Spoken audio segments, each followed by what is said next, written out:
About the Sohaki Water Quality Project. Sohaki Park is a treasured community space jointly operated with the Three Rivers Park District and the city of Robbinsdale. It's also a part of a much larger watershed system. The park's shallow wetlands receive stormwater runoff and drain into Ahawak Badan, which you all know as Bassett Creek, which ultimately flows into the Mississippi River. Like many urban wetlands, these ponds have elevated nutrient levels, which contribute to downstream water quality challenge. And this project is about stewardship. The Sohaki Water Quality Improvement Project will assess wetland health and condition, reduce pollutants, restore long-term ecological function, and enhance recreation and enhancement education opportunities. This is a true partnership effort led by Three Rivers in coordination with Golden Valley, the City of Robbinsdale, and the Ahawak Badan or Bassett Creek Watershed Management Commission.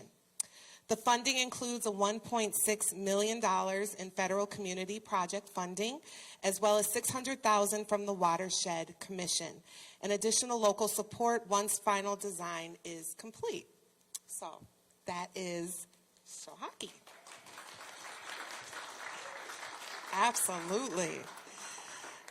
Our second project is, of course, one that we have been working on for a long time, and that is the Golden Valley East Fire Station project. This is all about protecting our people. Golden Valley is consolidating two outdated fire stations into one modern, strategically located facility along the Highway 100 corridor. Our current situations no longer meet modern standards to firefighter safety and wellness, equity and accessibility, or modern equipment needs. However, the new East Fire Station will support 24/7 duty crews, provide equitable facilities for all staff, because right now what our firefighters are dealing with, it's beyond time. Improve cancer prevention and safety measures, fit larger modern fire apparatus, expand training and maintenance capacity, as well as address ADA accessibility needs. And this investment will improve emergency response times in Golden Valley and strengthen mutual aid across neighboring communities.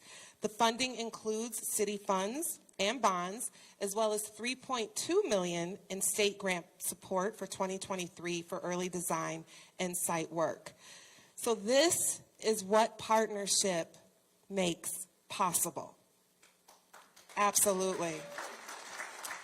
And so, Representative Omar, I just want to thank you for your leadership as well as your support, because investing in clean water, especially public safety, means investing in our shared future.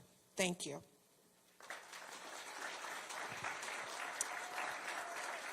Thank you, Mayor Harmon. It is an honor to always be able to deliver those federal dollars for our local municipalities and make sure that everybody is thriving in the fifth. Next, I would like to invite my friend, my former colleague, and a mentor of mine, Representative Mike Freiberg.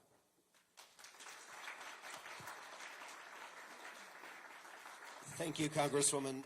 So I'm Mike Freiberg. I'm the state representative for District 43B, which you are currently in. It includes all of Golden Valley and Robbinsdale, parts of Crystal and Plymouth. It's been a difficult year for Minnesota generally, for us in the legislature. We just started our session yesterday. It was the first day of the 2026 session. We started with kind of a beautiful tribute to my mentor, colleague, and friend, former Speaker Melissa Hortman. Congresswoman Omar served with her as well. Just a wonderful person, taken from us too soon. So there was a great tribute to her. It was a difficult day emotionally, but you know, it was kind of what we needed to do. It was our first day back without her there. You know, first day in the House without her there for 20 years, literally. So just a huge loss for Minnesota there. But we are.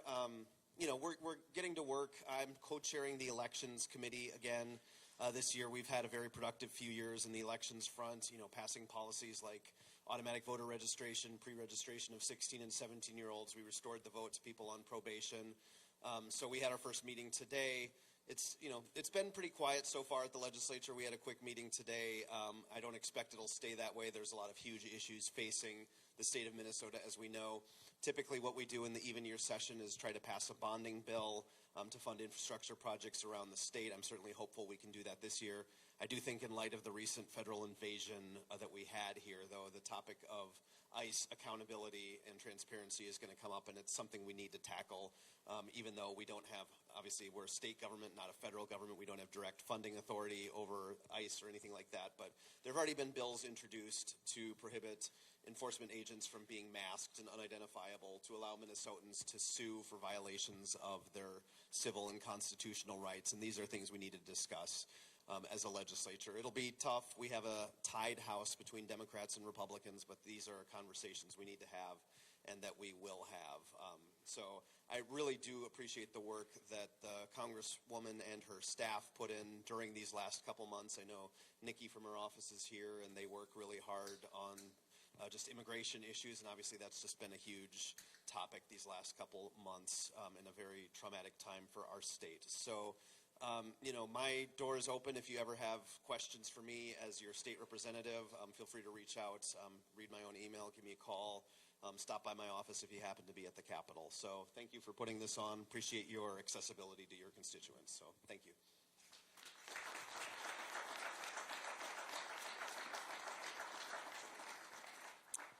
Thank you so much, Representative Freiberg. And again, thank you to the mayor for welcoming us to Golden Valley and for joining us tonight. I want to start with just an update on the incident that happened at my last town hall.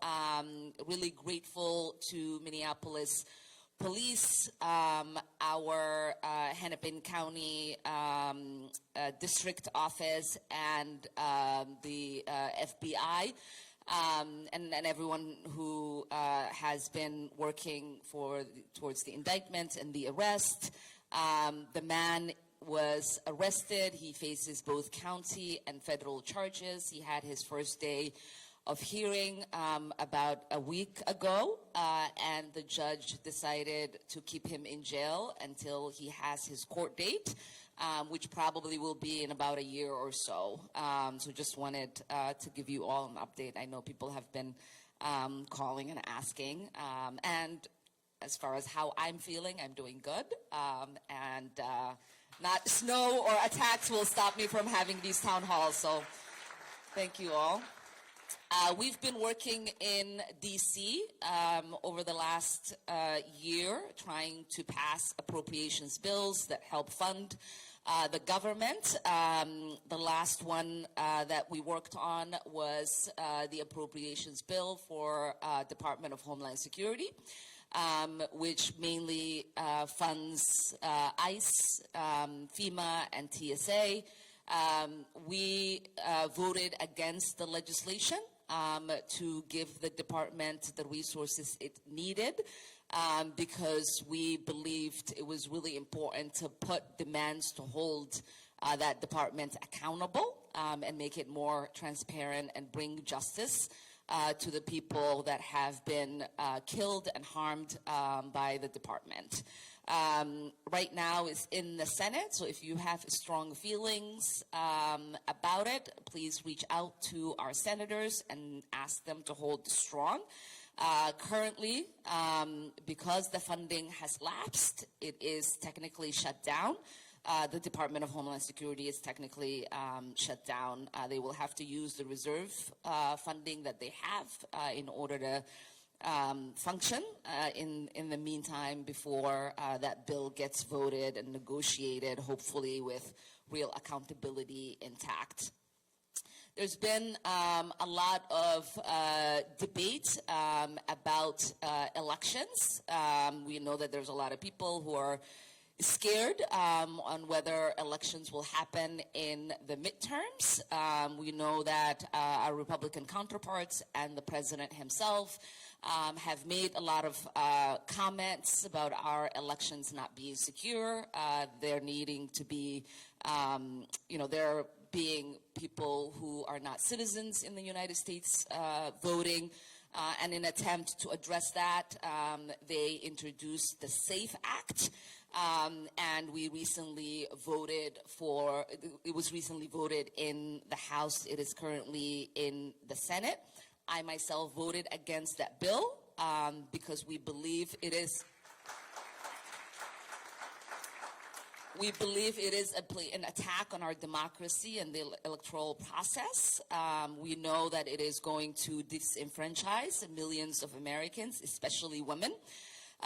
Americans who've changed their names, including estimated 69 million married women across the United States who will be unable to use their birth certificates alone to prove that they are citizens, but will require to submit additional paperwork in order to be able to vote.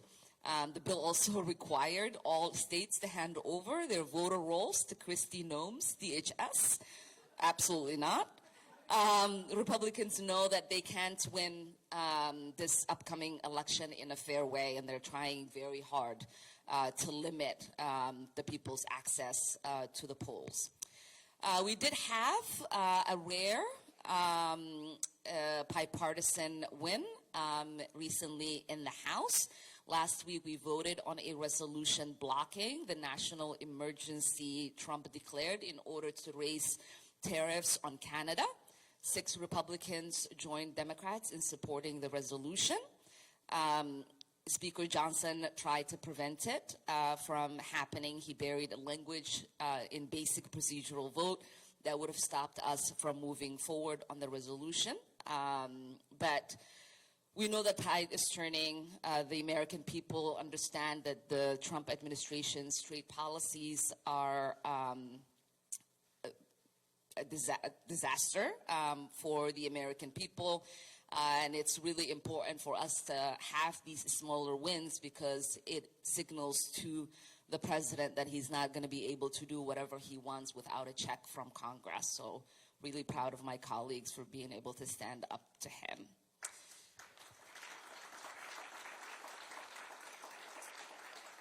Lastly, before we go to questions, I want to remind all of you that our office serves as your liaison to the federal government. My staff in the room, can you all raise your hands or stand and raise your hand? The whole okay. They are here to be a crucial line of advocacy for our constituents who are experiencing issues with the federal government, like irregularities, delays, and emergencies. Although we know that we are working under a difficult environment with the federal administration, our duty still remains the same.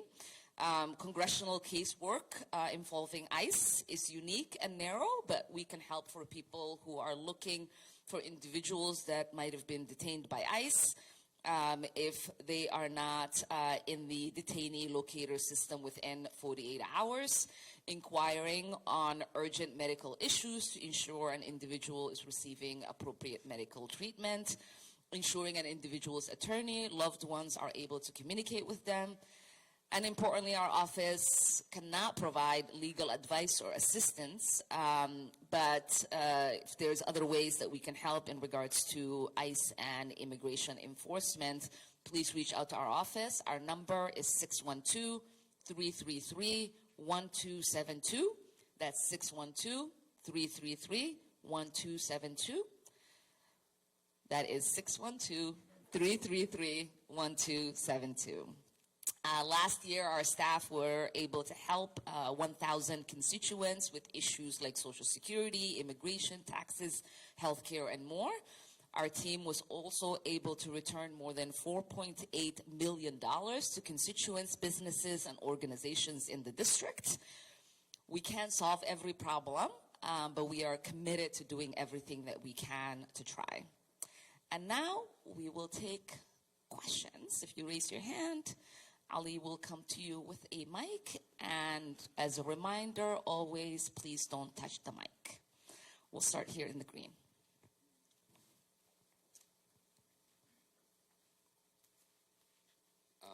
Thank you, Congresswoman. My name is Nate Lasson, and I live in Robbinsdale. As the DHS shutdown continues, many of us in the base feel that Minority Leader Jeffrey's approach lacks the fierce urgency required to meet this administration's aggression. Given the distaste for the current wait-and-see leadership style, is there an appetite within the Progressive Caucus to challenge the current leadership hierarchy? Specifically, what is the path forward for a Democratic leadership that actually reflects the fight we're seeing in the streets of Minneapolis? I appreciate the question. You know, I was with some seniors earlier at a senior living facility, and I was talking about, you know, just even with DHS, the challenges that we have as we think about federal employees in having that department be subject to not having funding. And we know that ICE has a slush fund. The people that are going to be impacted are communities that need FEMA assistance. The people that are going to be impacted is TSA workers who are essential workers. They're going to have to show up at work every single day without taking a paycheck. And so we know that, you know, majority of federal employees, people think these people make a lot of money. Maybe the contractors do, but a lot of the actual employees live paycheck to paycheck. And so what might seem like wait and see leadership to some people, it might be one that is actually taking into account the harm that could be caused if we are not careful in picking fights that can actually be resolved without the American people being further harmed. And so we had the opportunity right after we came back from the field hearing we had in Minnesota to have a conversation about what we wanted to do with DHS funding, because we knew that was coming. I led the Congressional Progressive Caucus to take an official stand to say, unless we have them meet these 10 demands, we're not going to be able to vote for the DHS funding. And we were able to get the go-ahead and the support of Leader Jeffries to do that, and it became the official stand of the whole caucus, and it translated also that becoming the official stand of the Senate. And so I think there are opportunities for us to make sure our leadership understands when the fight is appropriate and when we know that the American people are with us to be able to undertake that fight.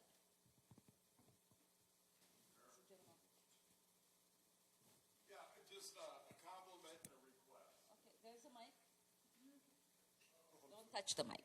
You bring me much joy, and you make me proud to be a Minnesotan and a member of this community. Thank you. Thank you. You all make me proud to be Minnesotan, so thank you. And my request is that you have the whole Democratic electorate to boycott this State of the Union. I don't think any Democrat should show up and be, assaulted by all the lies and all the BS that's going to come out. And you would take away the narrative of Don, because the news will be focused on no Democrats there for his BS. So if you can stand in unison and show people that you've had enough as a Democratic Party, I think the statement would resonate a great deal. But if half of you show up and half of you don't, I don't see a statement being made. I think everybody should boycott it, because it's all going to be, oh, I'm the greatest, I'm the best, I've done all this, and I'm everything that God has given us. The USA, we're so hot, we're so hot, we're so hot. It's time to just take the narrative away and give it to the Democrats by saying, fuck you, Don. It's also true that the people who are not hot are the ones who will tell you they're hot, so that says something. If you know you're hot, you don't tell people you're hot. It is something that it's always debated in our caucus. There are people like myself who believe it is our house, and we shouldn't be forced to not go to our house and conduct the business we are elected to conduct, because, this delusional man is coming to tell his lies. And I also think it is an opportunity to highlight the damage that he's caused, not just to Americans, but to America in general, by inviting guests who have suffered under his administration. So I'm taking, 3 American citizens who've been physically assaulted and jailed and detained by ICE as my guests.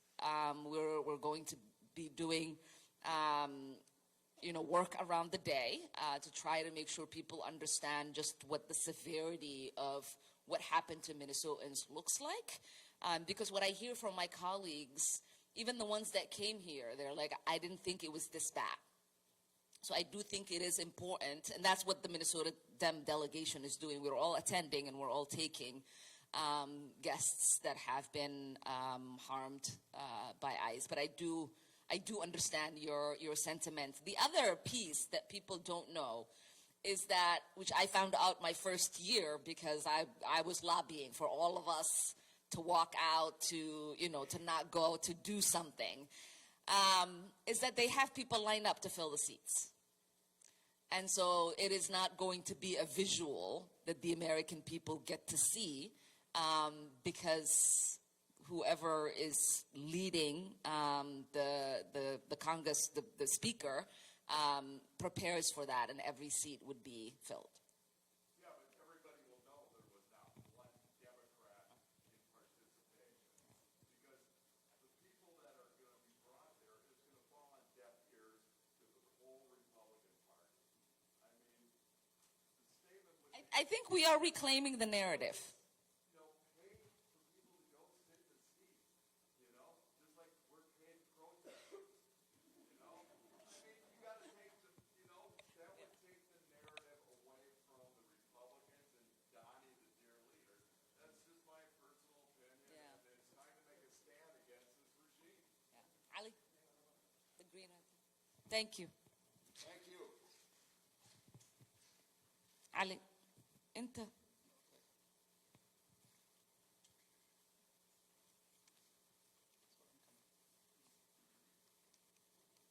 Hello. You're my favorite congressperson ever. I told you that before. I'll be out the doors with you this summer. Don't respond to that because it's not a campaign event. I know, but that's true, right?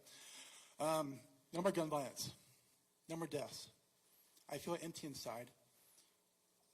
I'm used. Ali, can you move the mic a little way because it's echoing and I can't understand it. No more gun violence.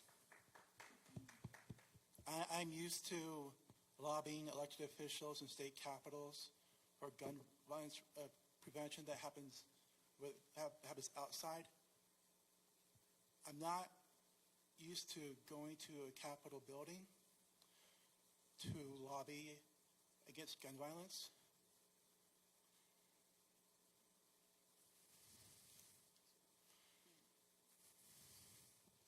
I mean, thank you so much. And it is an important issue. Mike and I actually were reminiscing that 24-hour sit-in that we did in the Capitol when I was there, because our 2 youngest kids were with us, and we were just sharing photos of that day.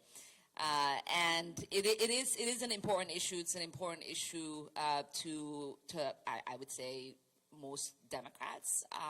We've been talking about it when we were in charge in the House. We passed legislation. Obviously, we didn't have the numbers in the Senate, and it was unfortunate that didn't go into law. Minnesota has really stepped up in passing legislation. I know they still have and are committed to doing more work.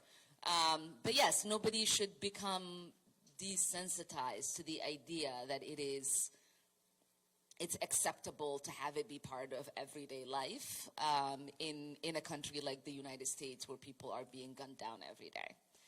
It was just yesterday, I think, that there was a shooting in Rhode Island at the hockey ring It's severely unfortunate. And those are my colleagues who had the shooting at Brown.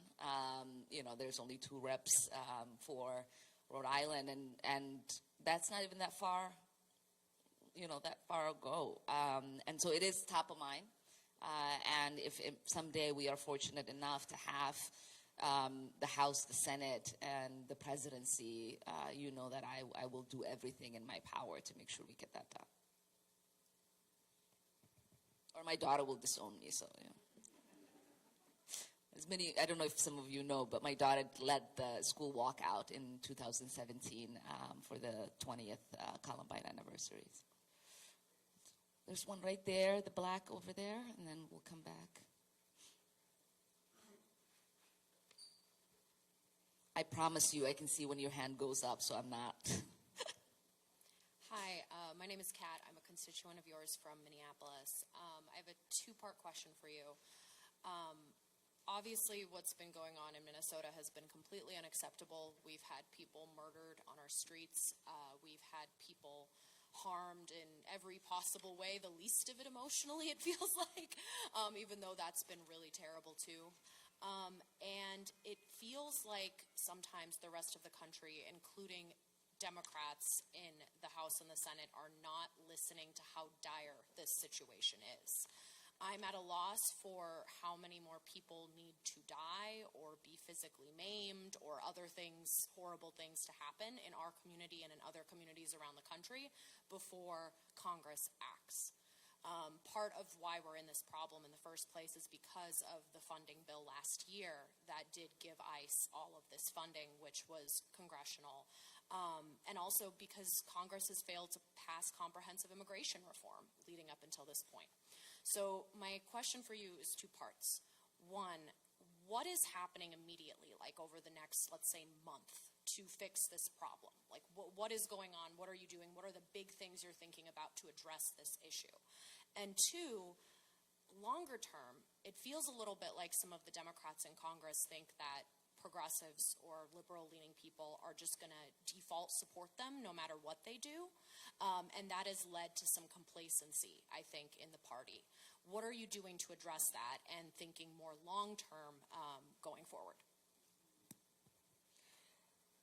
No, I think you're right. As I said earlier, when we had about 27 of my colleagues come into Minnesota, we hosted a dinner for them, and we invited community members to come in and give, a 3-minute update on what they're seeing. And almost all of them remarked on the fact that they didn't think things were that bad. And then when we did the field hearing, that was almost unanimous in saying, you could, like in real life, see if you watch the live stream of that, their mouths dropping, right, at the incidents that were being described by the witnesses. When we had the young woman who was pulled out of her car that had the disability, that was going to her doctor's appointment, who's going to be my State of the Union guest. Thank you. But like when she testified, it was the same thing. People were saying, people didn't understand, right? And I try every day to try to explain to my colleagues that there is not going to be a 2-minute, interview clip or a 5-minute interview clip where it can be captured, the level of devastation we have experienced. There's the physical harm. There's the terror. I was telling them the other day, you have men in paramilitary fatigue who are masked, who are carrying military-style weapons. And there is 10, 15 of them walking down your block. And if you are a kid, if you are an adult, if you are someone, who's not me, who lived through a war, and, that is something that you've seen before, it is very traumatizing, right? I was last in a combat zone when I was 8, and to this day, like, the sight of that, it still triggers me. And a lot of our colleagues who have military background have been just expressing, right, how different it is even for them when they were in the battlefield, the way that they would carry themselves when they walked in neighborhoods, because they wanted the people not to be scared of them. And that the way that ICE is walking in our neighborhoods is actually like what they were told not to do. And so I think slowly since that hearing, a lot more people are, I think, fully waking up to the reality of what Minnesotans have been living with, which is, why without, I think, much pushback, we were able to get an official position from the Progressive Caucus to say we're not going to vote for DHS funding. That's why without like a big public debate, all the Democrats coalesced, whether they're in the Senate or in the House. And so I do think that a lot of that work has been done because those of us who represent Minnesota have been having these conversations in our caucus rooms, at Crescendo, at every opportunity that we get with our colleagues, trying to impress on them. So in the short term, we have the 10 demands. One, we want ICE out of our city. Our state. We want the masks to come off. We want the military-grade weapons to go away. We want a clear identification of which agency they are with. We want the plates to stop switching in the cars. We want the terror to end. And so that's in the immediate what we are fighting for, to try to just at least get some accountability. We're also fighting to make sure that there is independent investigation to the assassination of two of our neighbors, right? We also want an investigation to the shooting of the Venezuelan men in North Minneapolis, where the agents were clearly found to have lied, that he was a threat to them. And so those are some of the things that we're doing. And obviously, I was asked earlier, I do believe Democrats understand that there is a moment to be met. And if they do not, they are not winning re-election. I don't think that that's a secret to a lot of my colleagues. Almost every, person who hasn't been vocal has a primary challenger. A lot of the people who have been there, way too long and have lost touch with their constituents have primary challengers. So people are feeling the heat, and it is important for us to keep that heat on.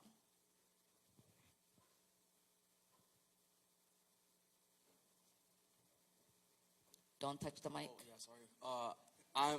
I'm a little nervous, but I have a comment and a question pertaining to like the State of the Union.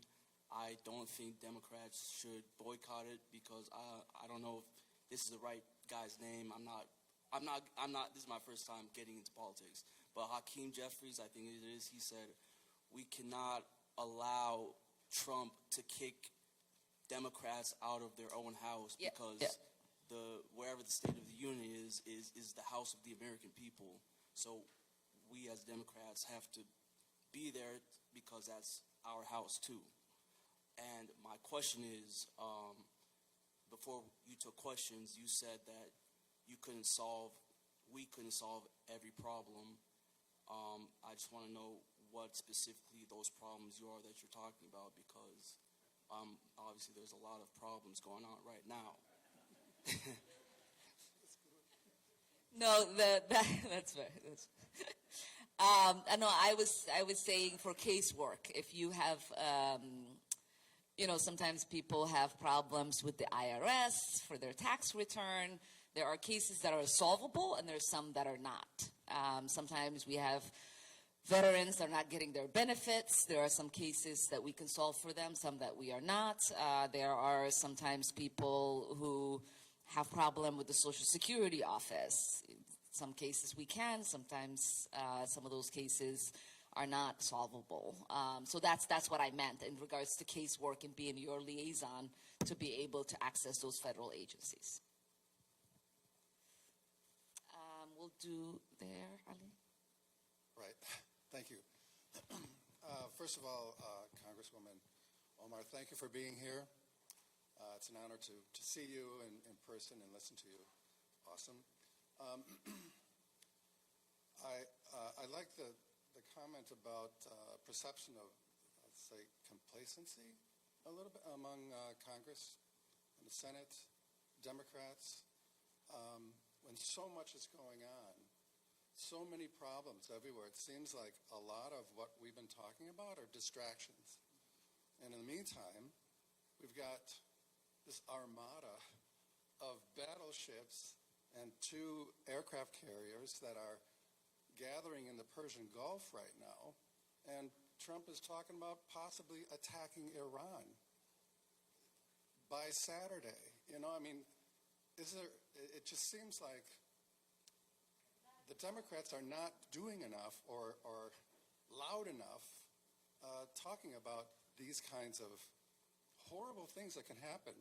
Not to mention blowing up these ships that are, coming out of Venezuela and wherever else. They just killed 11 more people a couple days ago.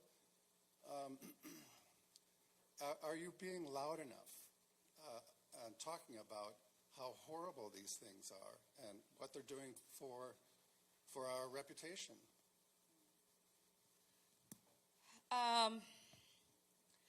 I mean, I would say that the right has more of a megaphone than we do on the left.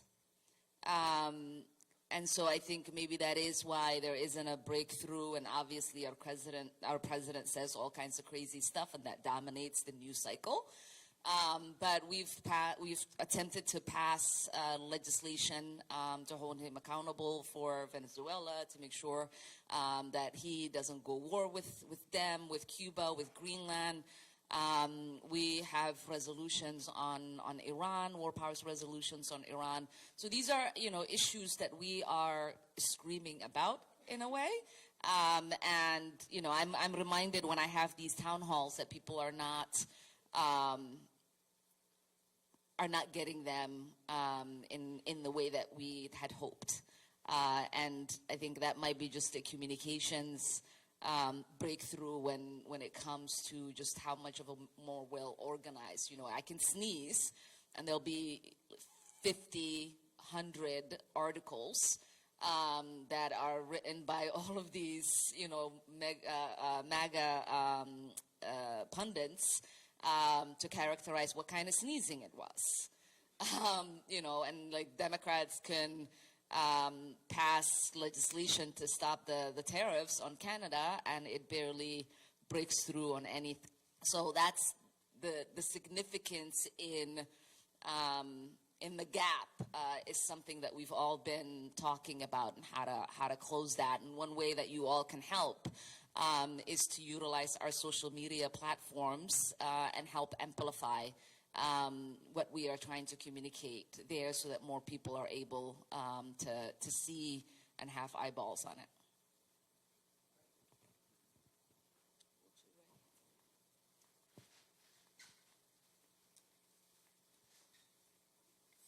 Representative, is that on? Oh, yeah, it's on. Okay, thanks. Representative Omar, thank you very much.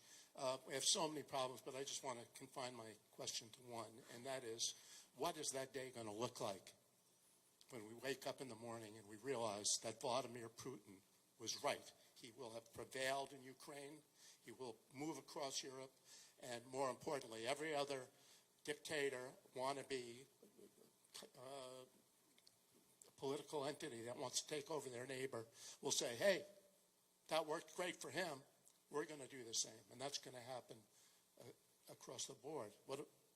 Where do you see this, the United States' position on Ukraine at this point? I don't think, I think it is really important that we do whatever it takes to help Ukraine win this war, and remain and maintain their sovereignty. I do believe, and I agree, that it will send the wrong message. And it could somehow get us into World War III if, we had massive invasion of NATO countries.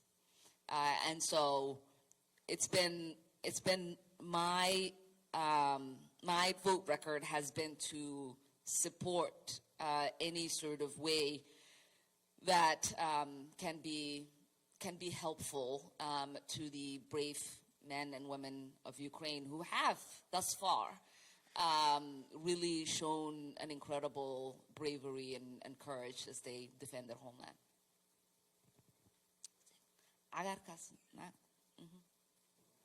Mike? Hi, thank you. So, just as I've been listening to everybody's questions, I'm sort of overwhelmed as a constituent and a layperson with like the number of battlefields that exist right now. We're talking about the SAVE Act, ICE, obviously the major concern here, Venezuela, Iran, Greenland, the Epstein files, and the corresponding concerns with the DOJ. As a layperson, it feels less like death by 1,000 cuts and more just like 1,000 sort of fatal blows. And so I'm curious about how you're seeing both yourself and other congressional Democrats in leadership focusing and prioritizing these issues, and also what do you think or anticipate might fall between the cracks? That's a really good question. So when Trump won, before he was sworn in, we formed a task force of litigation and response. There are about 120, I think, of them members that are on there. Many others also participate and help out. And that was formed in anticipation of Project 2025 being implemented. And so our view on this is that everything he's trying to, preventing him breaking anything is a priority. And so there isn't really anything that we think will fall through the cracks. We are responding to everything and anything. And we are making sure that the coalition of civil rights and civil liberty organizations and lawyers that we cultivated, that network has the support that they need from ourselves and our offices. And we have a hand in almost every litigation to try to stop every single executive order that he's introduced. We have a hand in the litigation of the unlawful ways in which his cabinet is carrying out policy in an illegal way.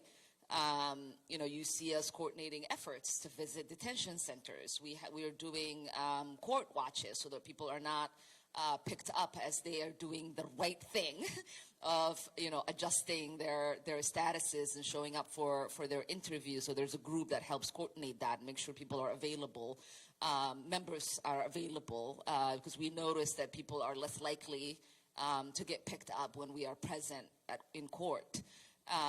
We have, especially in places where there's high activity, like New York and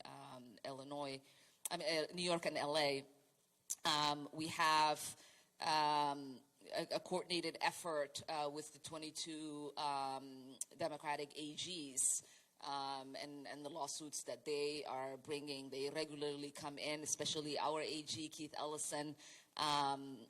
They come in and give us updates on regular basis, a few times a month.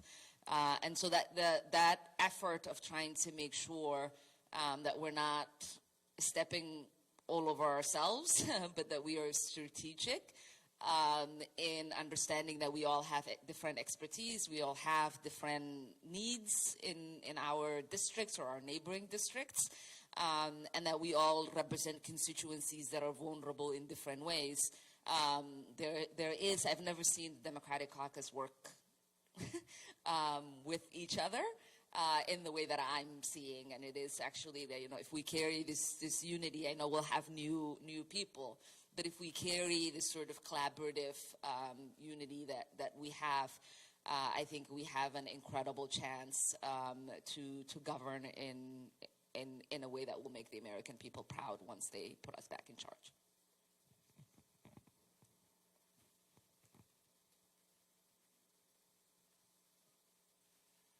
Hi, thank you for being here. My name is Laura. I'm from New Hope, and not to add to another battlefield, because I agree that it is stressful how many there are, but one that is near and dear to my heart is the Boundary Waters Canoe area, and we've got HJ 140, which I believe you said no to on that one. That is going on to the Senate, and if that does end up passing, hopefully it won't, what would you do to protect Minnesota's natural resource and the nation's natural resources so that we have sustainability and longevity for future generations?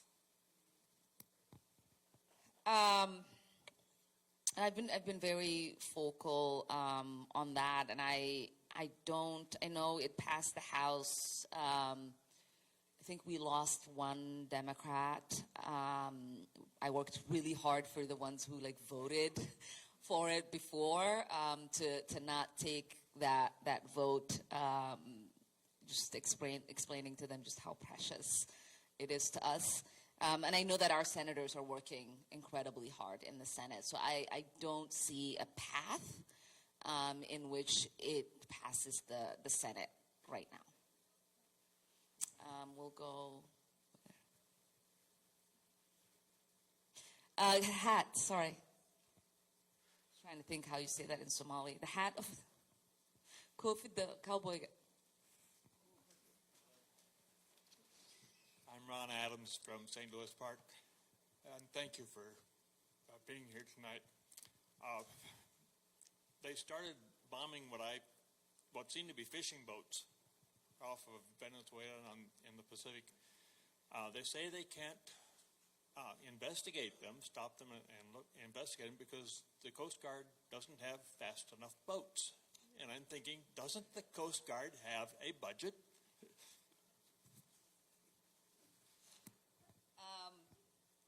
They normally do, and that is I don't think that excuse holds up in court.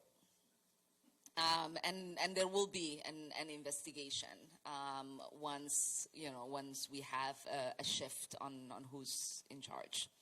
And I remind my colleagues every single day, you can close your eyes to the unconstitutional ways this president is behaving, but you are risking the freedoms of the people who signed up to take orders from this man by not saying these things should not happen. And I know that the day of accountability would come, and there will be proper investigations. But to go back to the money, Coast Guard is funded under DHS. So at the moment, they don't have money because it's part of the government that shut down.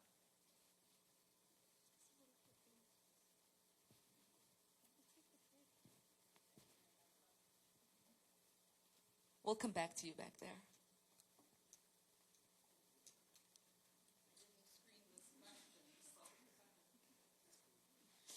Hi, my name's Avery O'Leary, and I just have a question about how we're going to get ICE out of America, because it's getting too far. I'm just saying how you guys are going to end it.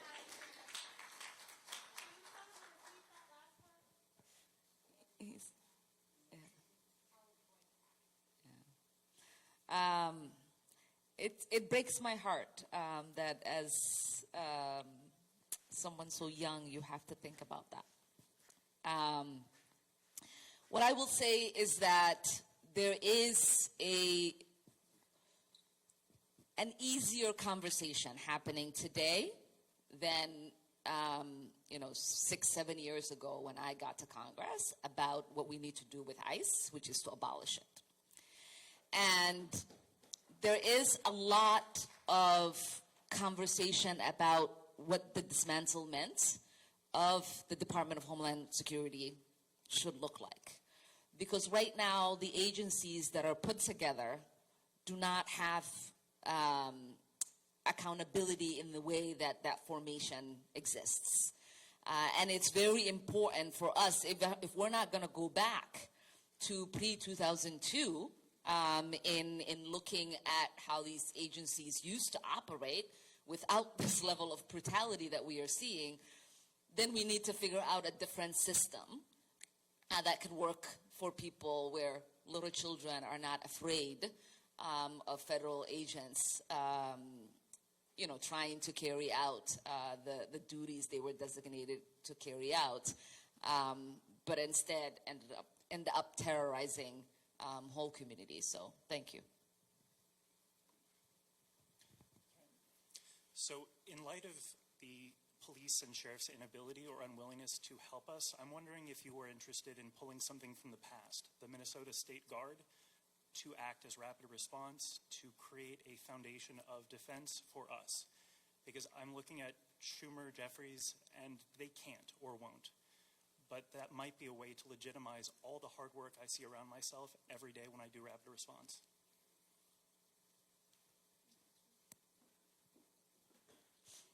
We'll check in with the Minnesota legislators on this. Yeah, the National Guard is a state agency, so it. Back from 1941 to 1948, we had a Minnesota State Guard that was under the governor and not underneath those other things. Sure, it's a little before my time, but we do have a National Guard right now. The governor has readied them. I know he did that a while ago, and the thinking was by doing that, he makes it so that the president cannot take advantage of Minnesota's National Guard.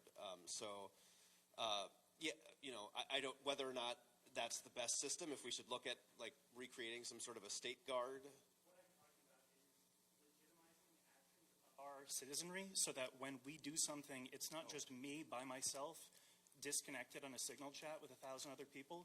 It has the backing of the state and it has legitimacy to it. Like right now, why is it that we are organizing all of the rapid response groups without any assistance from the government at all? It's my friend who I climb with weekly, who spends 2 hours every night after work being dispatched. Why is that his job? Why don't we have backing from our representatives and from our state? No, yeah, we should. I'm on those rapid responses chats, signal chats as well. I've been to Whipple to retrieve a constituent who's been letting go. I mean, the people I've seen there, the Haven Watch people at Whipple who welcome back people who are getting released there are just doing incredible work. I mean, I'm not a religious person, but if there's such a thing as a saint, those people are saints who are doing that sort of work. And just what I've seen from my neighbors, from people I don't even know, people with silly, names like Seinfeld references on signal chats and Simpsons references has just been incredible. If there is some way to, legitimize them through the government, I'm certainly open to looking how we could do that. But it shouldn't be up to ordinary citizens to do this kind of work. But at the same time, we have seen just incredible things from our neighbors, and anything we can do to support that work, I fully support. I mean, in one place, there is a problem in that when you have local and state law enforcement and the federal law enforcement, what I know that our governor and many mayors and police chiefs have been thinking about, because we've been part of these conversations, is that how do you avoid a clash between them? And even when the National Guard was sent to Whipple to just make sure things didn't get out of hand, they ended up working with the federal law enforcement in detaining people.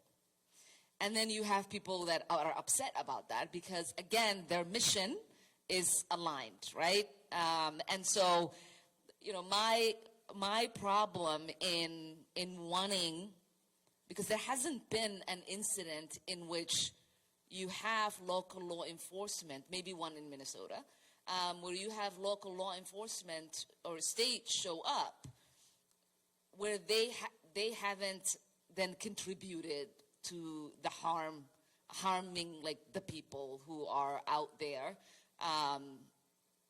very upset about what's happening to their neighbors and what's happening to their country. There's that one case where the police chief knew the husband of an observer, and when she was taken, her husband was able to call, and that police chief was able to make sure when they came, before they took her to Whipple, when they came to the police station to ask if he can take her home. And so it's challenging because they play on the same team. So that's been the bigger problem.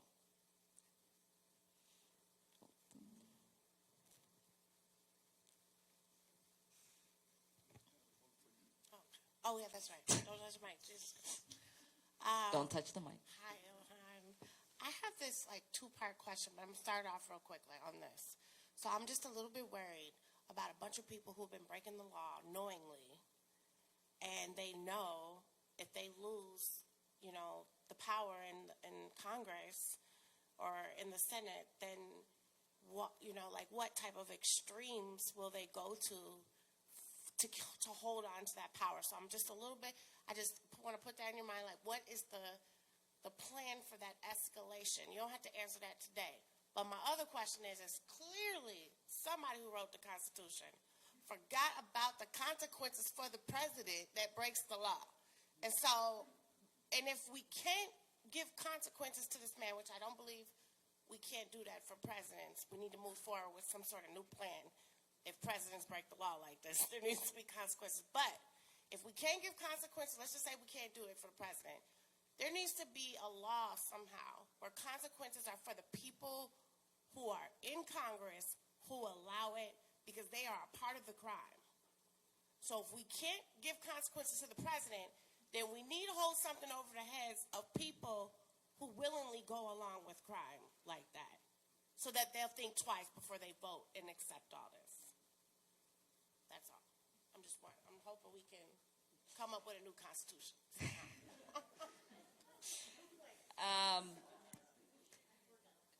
Yeah, I mean, I always say our founding fathers could not have fathomed, right, or didn't account for a lawless man like Trump being president of the United States and having no regard for the Constitution and the rule of law in this country, with taking his oath as a suggestion, which I think he does. I mean, there are consequences. There's impeachment is a consequence, but then we will end up with JD Vance. So I don't know about how I feel about that. He is a 34-time convicted felon, and so I don't think that he is without consequence. It's just the power balance at the moment that makes it that he is avoiding those consequences. But I do believe that it might take a long time for people to achieve justice, but justice will come. And so, we'll see. We'll take one more right there.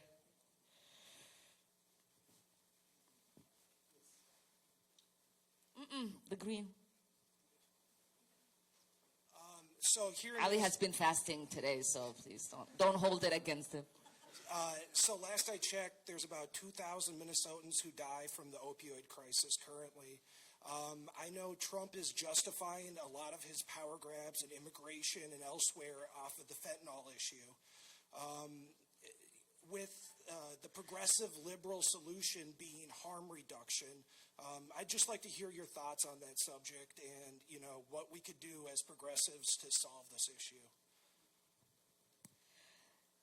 I mean, the way Trump is going about it is to say, you attacked me today, and then the gentleman in green has proximity to you, so I'm just going to go punch him in the face. Because Venezuela is not where fentanyl comes from, and it certainly is not trafficked through there.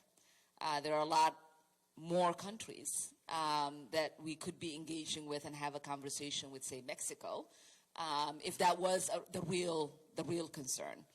And for us, it's not just harm reduction, because yes, once it's here, we want to make sure that people have the support and the care that they need, one, to not overdose so that they remain a part of our community, but two, that we do everything that we can to create the programs that make sure that they're going to be safe.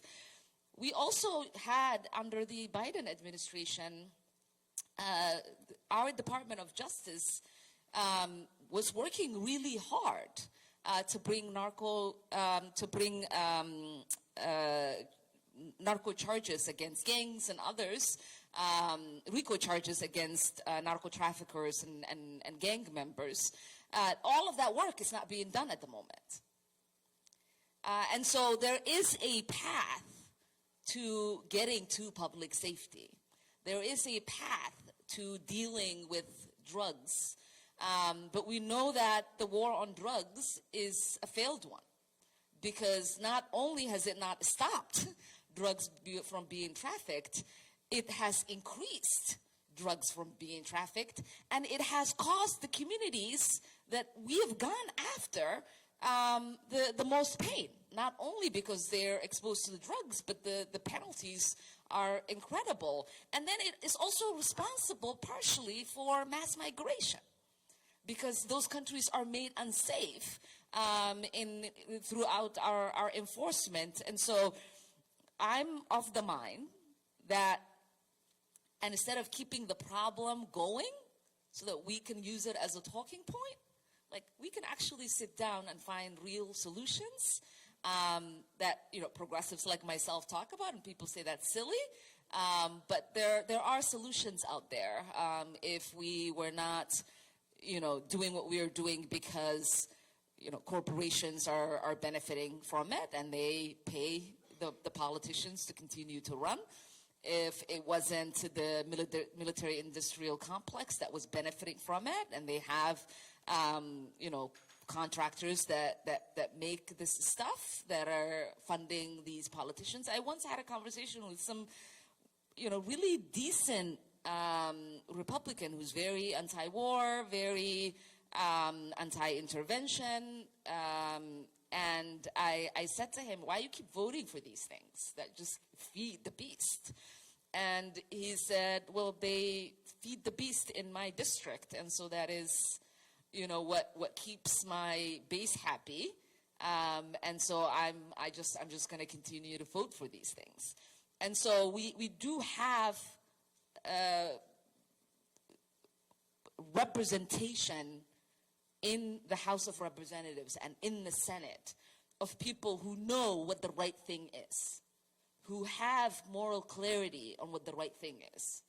But they are too much of a coward to stand up to the people that are funding their campaigns to say, I'm not going to allow you to traffic these drugs. I'm not going to allow you to traffic these weapons that both kill people in Mexico and other Central American countries and kill my constituents and the American people because I need a $7,000 check.